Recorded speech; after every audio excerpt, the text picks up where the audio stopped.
Suatu siang pada tahun 1927 di wilayah pegunungan Austria, terlihat ada bocil bernama Franz sedang berjalan pulang membawa kentang. Sesampainya di rumah, melihat kentang yang Franz bawa hari ini banyak banget. Sang ibu senang lalu memasaknya untuk makan malam nanti. Franz pun ikut membantu memasak. Keluarga Franz ini sangat miskin. Saking miskinnya, hampir setiap hari mereka hanya bisa makan kentang. Malamnya di meja makan, selesai berdoa, ibu membagi rata kentang masakannya agar semua bisa kebagian. Esok paginya, ketika sedang mengambil air, mendadak Franz jatuh pingsan. Fisik anak itu memang lemah dan mudah sekali kelelahan. Di kamar sambil merawat Franz, ibu sedih melihat putranya sering sakit-sakitan. Tapi karena miskin, ibu tak bisa berbuat apa-apa. Malamnya sepulang berburu, ayah menjenguk Franz yang sedang tertidur lemas di kamar. Dengan nada pelan, Franz bilang dia takut mati. Ayah pun mencoba menenangkan. Dia menceritakan kisah seorang petani yang berumur panjang gara-gara selalu berbuat baik. Karena selama ini selalu jadi anak baik, ayah yakin Franz juga pasti akan panjang umur. Mendengar cerita dongeng sang ayah, Franz mulai tenang.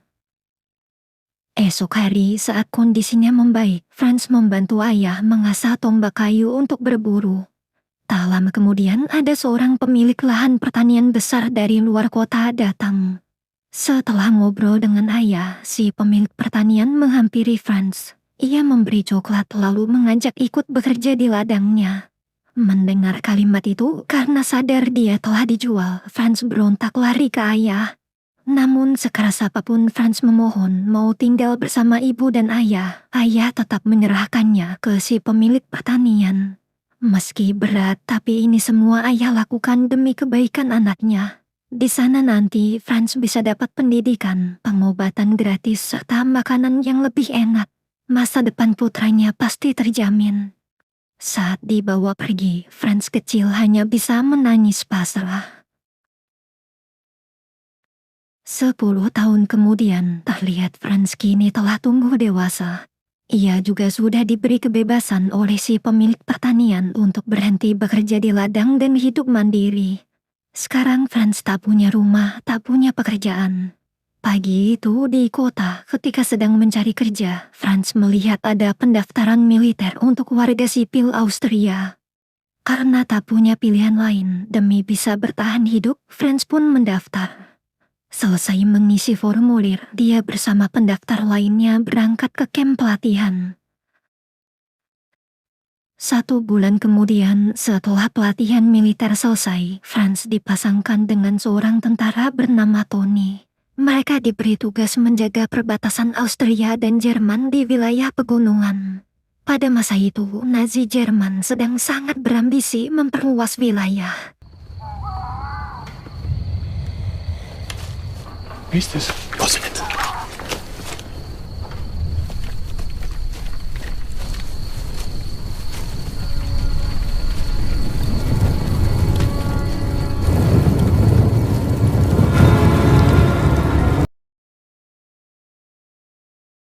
Tiga tahun berlalu, terjadilah kesepakatan yang disebut UNCLOS atau bergabungnya negara Austria dan Jerman. Hari itu terlihat Franz serta para prajurit Austria lain sedang dalam perjalanan menuju markas Jerman. Selama perjalanan, melihat teman-temannya saling bercerita tentang orang tua mereka masing-masing, Franz hanya bisa terdiam. Ia sudah lupa bagaimana rasanya memiliki keluarga. Sesampainya di markas, Kapten Jerman langsung menyambut hangat kedatangan pasukan Austria. Para tentara Austria itu ditugaskan menjadi kurir pengantar pesan selama perang melawan Prancis nanti. Di tengah obrolan ada pesawat lewat. Franz dan rekan-rekannya pun panik. Ternyata itu adalah pesawat Jerman yang sedang menyebar selembaran berita tentang kemenangan Jerman di wilayah perbatasan timur Prancis. Kini hanya tinggal selangkah lagi Jerman akan menguasai wilayah Prancis sepenuhnya. Besok paginya, saat Franz sedang menyendiri sambil menyemir sepatu, Kapten memanggil dan menyuruhnya bergaul dengan kurir pengantar pesan lain. Franz pun menurut. Sambil bergaul karena sangat pendiam, dia cuma mendengarkan teman-temannya asik ngobrol. Waktu saling berbagi keju, gara-gara Franz menyimpan kejunya untuk dimakan nanti, semua temannya menegur. Di sini kalau ada makanan harus dimakan bersama sampai habis. Lagian di markas ini suplai makanan kita sudah dijamin pemerintah, jadi nggak usah takut kelaparan. Jangan kayak orang susah. Mendengar teguran itu, Franz sakit hati, lalu pergi ke hutan melampiaskan emosinya.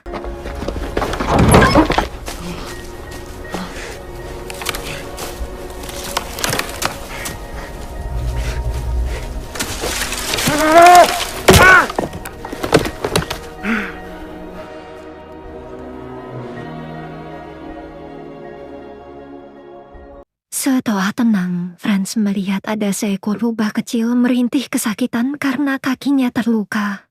Waktu tahu ibu si rubah kecil baru aja mati, Franz kasihan. Yes. Maya. Di klinik markas, Franz minta tolong rekannya membantu mengobati si rubah kecil. 少喝吧。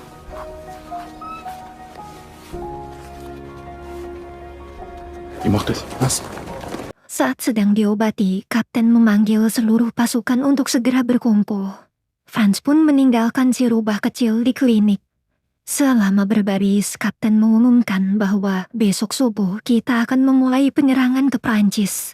Ia harap dalam misi ini semua berjuang semaksimal mungkin karena peperangan besok akan menjadi penentu kemenangan Jerman. Selesai memberi arahan, Kapten membubarkan barisan. Siangnya, waktu sedang mengantri jatah makan, Franz panik melihat rubah kecilnya keluar dari klinik mencari makanan. Karena takut ketahuan, dia buru-buru membawa ke garasi. Setelah dikasih makan, Franz menyembunyikan si rubah kecil di bagasi motornya. Malam hari, Kapten mengadakan rapat bersama regu kurir. Kapten menjelaskan besok tak ada komunikasi lewat radio, jadi regu kurir sangat dibutuhkan untuk membawa pesan komando ke medan perang. Kapten lalu membagi mereka menjadi tim berpasang-pasangan. Kebetulan Franz satu tim dengan Tony. Nantinya setiap tim ditugaskan di setiap titik yang sudah ditentukan. Selesai rapat di kamar, semua menulis surat untuk orang tua mereka masing-masing. Kecuali Franz.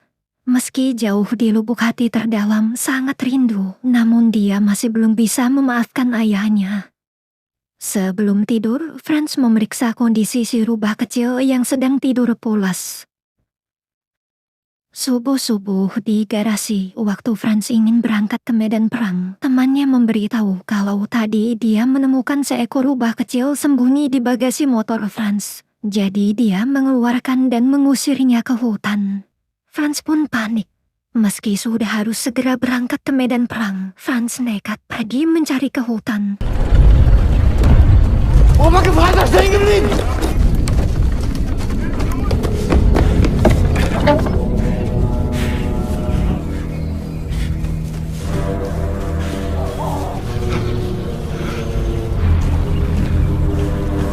Ihr seid viel Sport ab.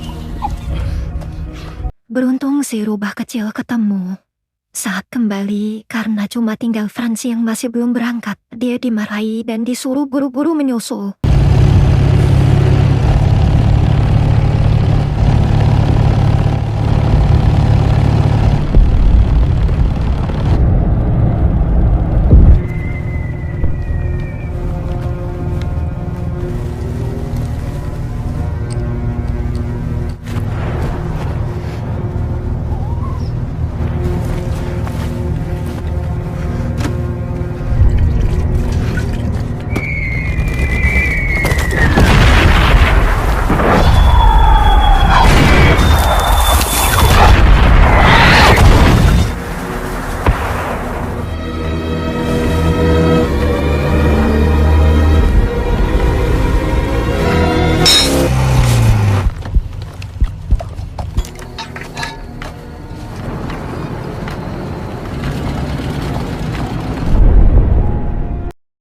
Setelah berhari-hari menempuh perjalanan panjang, akhirnya Franz sampai di lokasi peperangan dan bergegas menjalankan tugasnya sebagai pengantar pesan komando. Man kann jetzt so schnell wegspielen, wie sie aufgeben. Stunde schon. Echt, oder? Blinde, Franzosen.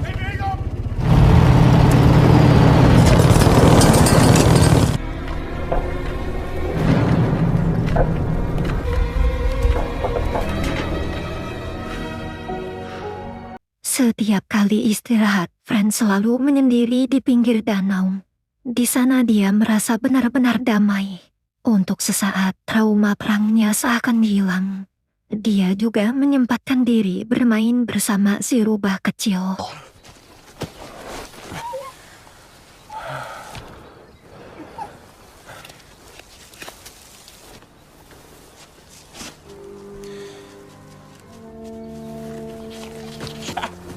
Boah, bist du schnell.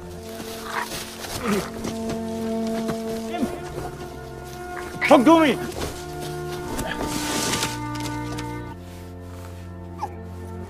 Das verspreche ich dir. Hari demi hari berlalu, setelah tugasnya selesai, Franz mampir ke pantai. Ternyata di sana Tony sudah sampai duluan. Ia lalu menggendong si rubah kecil dan menghampiri Tony yang sedang duduk memandangi laut sendirian. Tony di situ cerita, waktu Franz telat menyusul, dia harus berjuang keras mengirim pesan bolak-balik mengelilingi medan perang sendirian. Franz pun minta maaf. Ia tak bermaksud membiarkan Tony berjuang sendirian. Dia terlambat berangkat gara-gara mencari si rubah kecil di hutan. Mendengar penjelasan itu, Tony mengerti bagaimana perasaan Franz. Kadang di dunia yang penuh dengan kekejaman ini, kita butuh sesuatu yang bisa kita anggap teman untuk berbagi suka dan duka. Apalagi rubah kecil itu seakan seperti cerminan Franz. Kalian berdua sama-sama hidup sebatang kara tanpa keluarga. Tony pun memaafkan. Di tengah obrolan, karena ini pertama kalinya mereka berdua melihat laut. Sebelum kembali ke medan tempur, Franz dan Tony main dulu di pantai.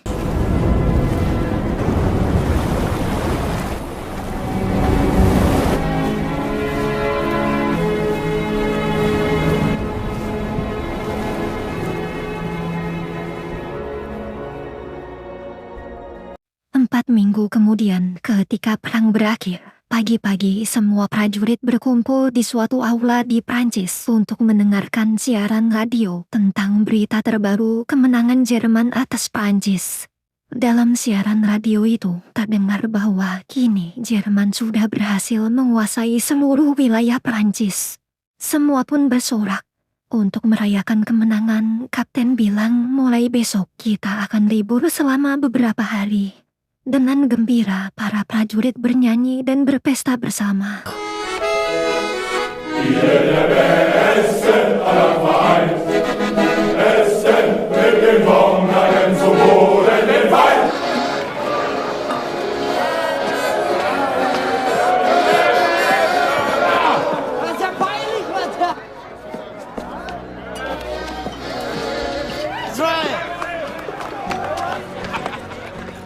Maghrib-maghrib ketika yang lain sedang berpesta, karena tak suka keramaian, Franz mengajak si rubah kecil jalan-jalan.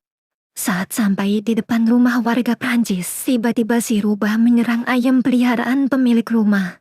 Mendadak pemilik rumah yang bernama Mary keluar lalu menembak si rubah kecil. Beruntung tembakannya meleset. Franz langsung mengambil senapan Mary dan mengejar si rubah yang lari ketakutan. Sayangnya dia kehilangan jejak.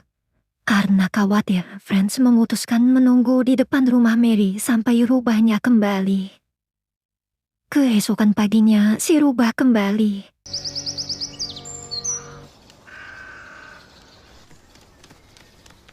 Ja, grüß dich. Grüß dich. Wo bist du gewesen, ha? Ich hab dich gesucht. Ja, Sebelum pergi ke base camp, Franz tak lupa memperbaiki pintu yang rusak. Selesai diperbaiki, dia juga mengembalikan senapan Mary. Melihat kebaikan itu, Mary menawarkan mampir dulu ke dalam untuk makan. Di dalam saat sedang makan sendirian, Franz sadar kalau Mary hanya punya sisa makanan sepiring. Franz pun pergi ke base camp sebentar untuk mengambil makanan. Ketika kembali, melihat banyaknya makanan yang Franz bawa, Mary senang. Meski kesulitan komunikasi karena berbeda bahasa, namun mereka bisa cukup saling mengerti. Mereka berdua lalu makan bersama. Siangnya terlihat Franz dan Mary sudah mulai dekat.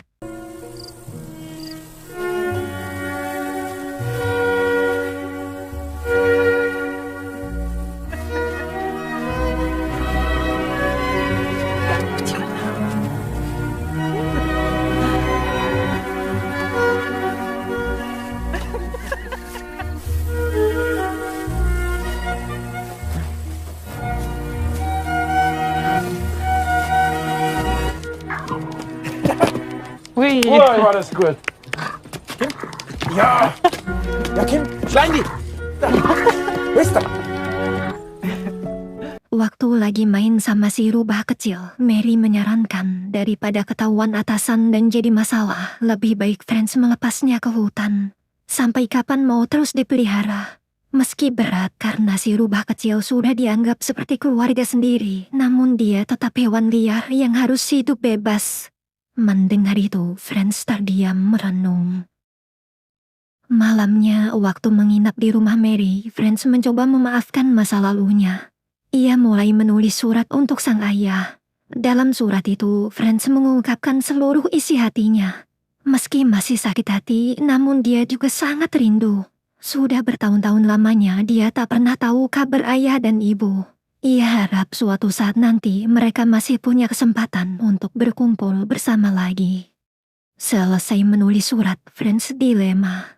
Ingatan pahit waktu dulu dia dijual orang tuanya sendiri masih terasa menyakitkan. Hingga akhirnya dia memutuskan tak jadi mengirim suratnya. Esok pagi saat baru bangun, Franz kaget melihat baju-bajunya sudah Mary cuci bersih dan sepatunya juga sudah disemir. Tapi waktu Franz sedang bersiap-siap, mendadak ada seorang prajurit datang lalu menyuruhnya menghadap ke kantor kapten sekarang juga. Sebelum pergi, Franz berpesan ke Mary, tolong jaga si rubah kecil. Dia cuma pergi sebentar, nanti siang dia pasti kesini lagi. Sesampainya di kantor kapten, Franz bingung kenapa Tony juga ada di sana. Franz selalu disidang karena di hari pertama penyerangan dia melawan perintah atasan. Di saat semua sudah berangkat menuju medan tempur, kenapa justru malah kabur ke hutan? Gara-gara terlambat menyusul, pesan komando jadi terlambat tersampaikan. Agar si rubah kecil tak ketahuan, Franz terpaksa berbohong kalau dia ke hutan karena mual setelah minum obat. Beruntung sebagai saksi, Tony mau membantu berbohong dan mereka berhasil meyakinkan atasan. Sayangnya, apapun alasannya, melawan perintah atasan tetaplah pelanggaran berat. Franz tetap harus menjalani hukuman kurungan selama 10 hari. Mendengar itu, Franz sangat syok. Tadi dia janji ke Mary cuma pergi sebentar. Bila sampai 10 hari, Franz takut Mary menganggapnya tak akan pernah kembali lagi dan memutuskan melepas si rubah kecil ke alam liar.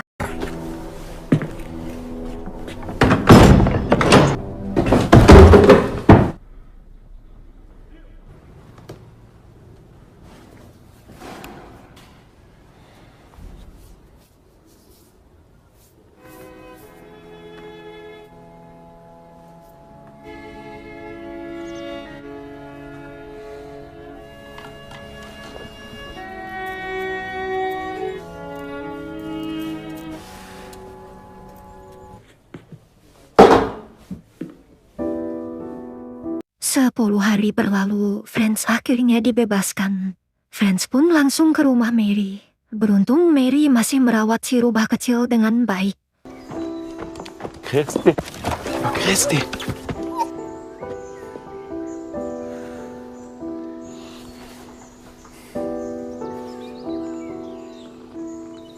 Nie wieder. Setelah diceritakan tentang hukuman kemarin, Mary lalu menyiapkan sepiring makanan untuk Franz. Momen itu terasa seperti momen waktu mereka berdua pertama kali bertemu. Namun tiba-tiba Mary memberitahu kalau kemarin dia inisiatif mengirimkan surat yang dia temukan di tas Franz ke kantor pos. Mendengar cerita barusan, Franz benar-benar marah. Kenapa Mary lancang? Dia masih belum siap suratnya dibaca orang tua yang sangat dia benci. Melihat amarah Franz meledak-ledak, Mary yang ketakutan pun mengusirnya pergi dari rumah. 1 tahun berlalu, Franz selalu menghabiskan waktu bersama si rubah dan pergi kemana-mana selalu berdua.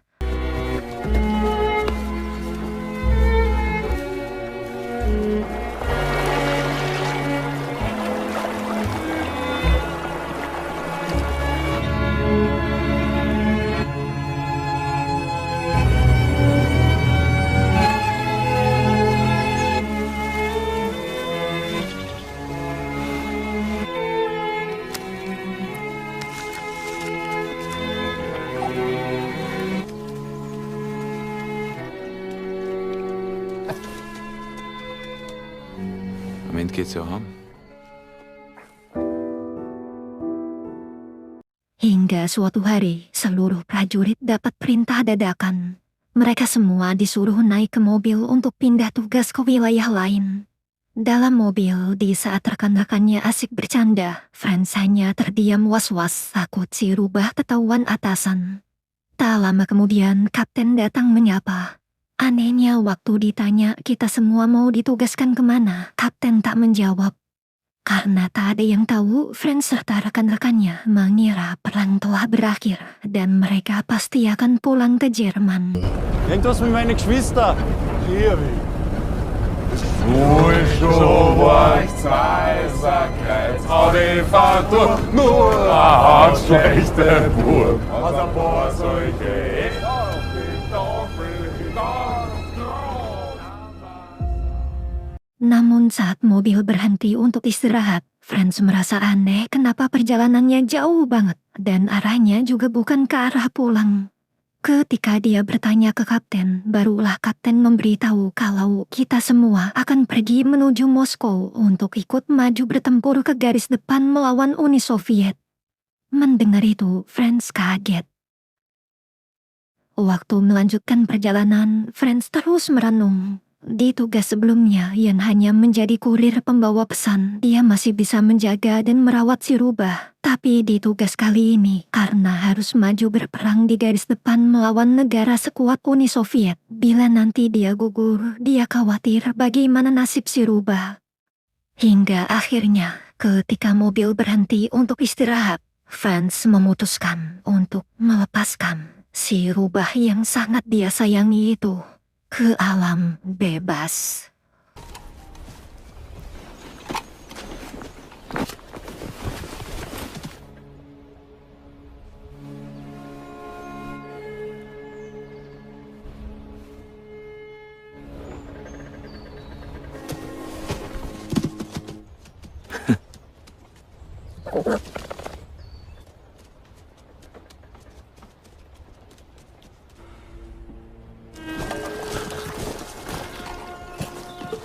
Schleich die! Hau ab! Schleich die, hab ich gesagt! Schleich die! Schleich die!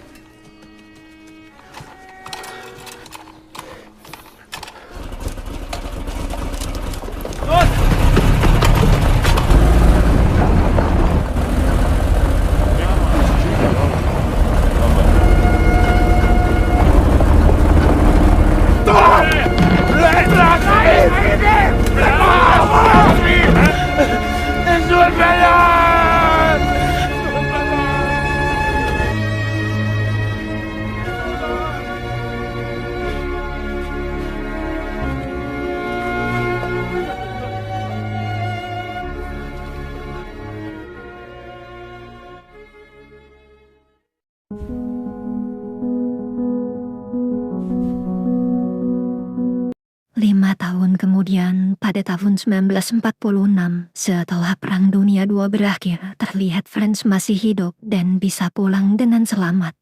Namun di wajahnya dipenuhi trauma perang, seakan seperti telah menyaksikan teman-temannya gugur. Hari itu Franz memberanikan diri untuk pulang ke rumah. Rumah masa kecil yang sudah lama sekali tak pernah dia kunjungi. Tapi kini rumah itu terlihat tak berpenghuni lagi. Ketika masuk ke dalam, Franz menemukan akte kematian orang tuanya di atas meja. Saat membuka laci, surat tulisannya yang pernah Mary kirimkan ternyata sampai.